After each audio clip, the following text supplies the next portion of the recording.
Alors au départ, en fait, ce projet est venu d'une envie de créer un lieu en fait qui soit un lieu de porosité entre l'entreprise et l'écosystème, avec une envie, une démarche de transformer en fait Je l'entreprise. pense qu'il y a eu une rencontre en fait entre Nathalie et moi, et on était porteurs de deux approches avec deux regards différents sur ce sujet-là. Nathalie avec une partie Transfo. transformation, change, Mm. comment est-ce qu'on fait bouger les postures et la culture de l'entreprise. Et moi, je venais avec finalement un peu le même genre de sujet, mais en venant de la partie conception innovante, créativité. Et donc, il y avait cette rencontre, et moi, j'animais déjà un lieu, mais qui était en interne.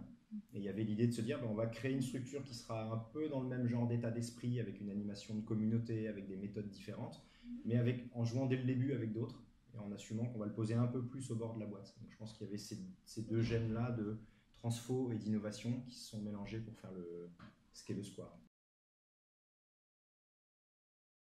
C'est un laboratoire, donc on appelle ce lieu un laboratoire d'émergence collaborative qu'on a monté en fait pour mener une expérimentation. Voilà, donc si tu veux, on va Ouais, et enchaîner. puis, et puis dans l'intention de départ, il y avait l'idée de se dire que sur pas mal de sujets d'innovation et d'exploration, il y a beaucoup de choses qui se font avec des partenaires, avec des connaissances, des compétences qu'on n'a pas dans l'entreprise. Et donc, il faut se créer un terrain de jeu qui permette facilement d'être à la frontière de l'entreprise, de travailler avec des gens de l'interne, mais aussi avec des gens qui ne sont pas de l'entreprise, avec des chercheurs, avec des gens d'autres entreprises, avec des plus petites structures, avec des assos, avec des think tanks. Et donc le Square, c'était ça dans l'intention, c'était de créer cette espèce de lieu un peu au bord de la boîte. Voilà, donc c'est une expérimentation qui a visé à inventer cette frontière. Alors ça fait 2 ans maintenant. C'est dans une surface de un peu plus de 2500 mètres carrés, 24 entités qu'on a réunies. Ces entités, ça peut être des associations, des startups, des grands groupes, des collectifs, des indépendants, des universitaires, un peu tous les horizons.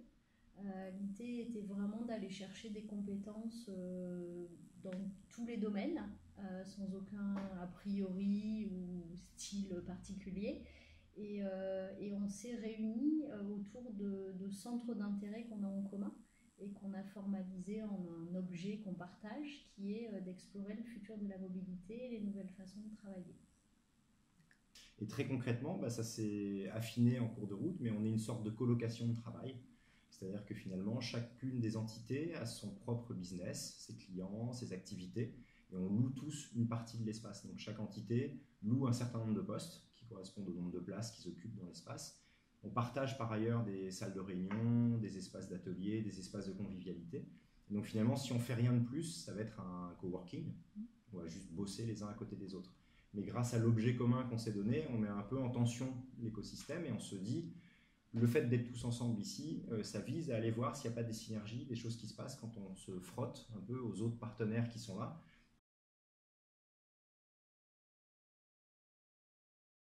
Le Square en lui-même est un espèce de macro-projet expérimental que les uns et les autres ont porté. C'est-à-dire qu'il n'y a pas uniquement les projets au sens classique qui sortent du Square, il y a le fait que déjà de monter le Square et d'avoir ces rituels, ces modes de fonctionnement avec des partenaires, c'est en soi un gros projet parce que ça prend du temps, ça prend de l'énergie, ça prend des ressources.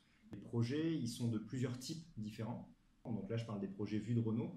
Ça peut être des projets qui vont du petit proof of concept technique où on va aller tester quelque chose d'un peu technologique, jusqu'à des workshops communs qu'on fait avec des métiers de Renault pour aller travailler sur des problématiques, en passant par des projets d'exploration où on travaille avec des collègues et où on va aller creuser des sujets où il y a besoin d'aller structurer des connaissances, tester des concepts, imaginer comment on pourrait les expérimenter, les tester, les mettre en place. On va aussi faire beaucoup de conférences, de workshops. Donc tous les 24 partenaires peuvent organiser plein d'événements qui vont permettre en fait de distiller le savoir et qui vont être aussi la source pour nourrir l'écosystème. On a par exemple travaillé sur un projet qui est Open Innovation Journée et qui définit en fait comment demain dans ce type de structure, comment on va s'organiser et surtout se partager la valeur et quelles sont les nouvelles règles de travail qu'on va pouvoir mettre en œuvre.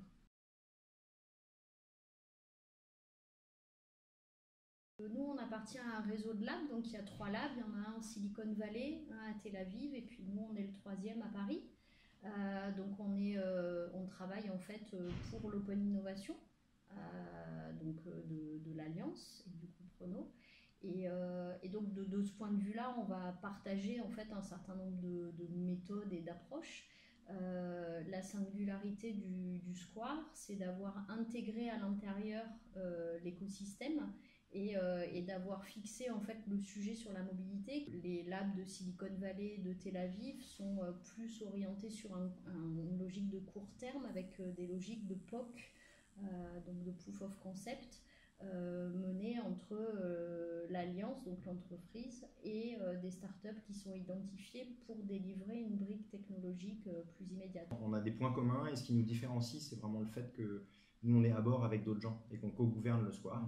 Ce qui n'est pas forcément le cas dans les autres labs où c'est un lieu Renault hébergé dans un bâtiment, soit d'un incubateur, soit d'un centre de recherche, mais où c'est une équipe Renault qui travaille avec des partenaires, mais ils ne sont pas dans une logique d'inventer un lieu ensemble.